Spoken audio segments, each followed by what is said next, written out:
مرحبا بكم في برنامج السلقلقي تحت المجهر.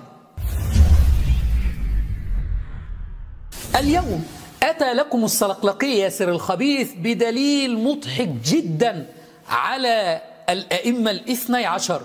ومن أين؟ من القرآن الكريم. ما هو الدليل؟ انظروا إلى وهن وضعف دين الشيعة. الدليل: وإذ استسقى موسى لقومه فقل اضرب بعصاك الحجر فانفجرت منه 12 عينا. 12 عينا أي دليل على الأئمة الاثني عشر.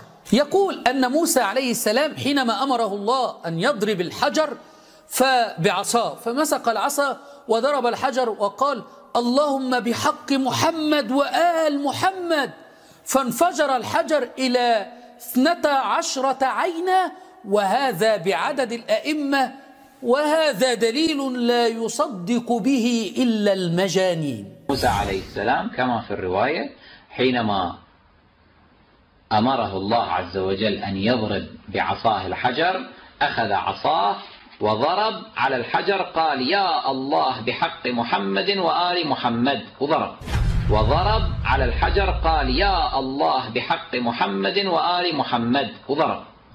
اللهم صل على محمد وآل محمد. فبعد ما ضرب باسم محمد وآل محمد صار 12 شنو؟ عينا بعدد الأئمة الاثني عشر صلوات الله عليه. ويقولون هو من عند الله وما هو من عند الله ويقولون على الله الكذب وهم يعلمون.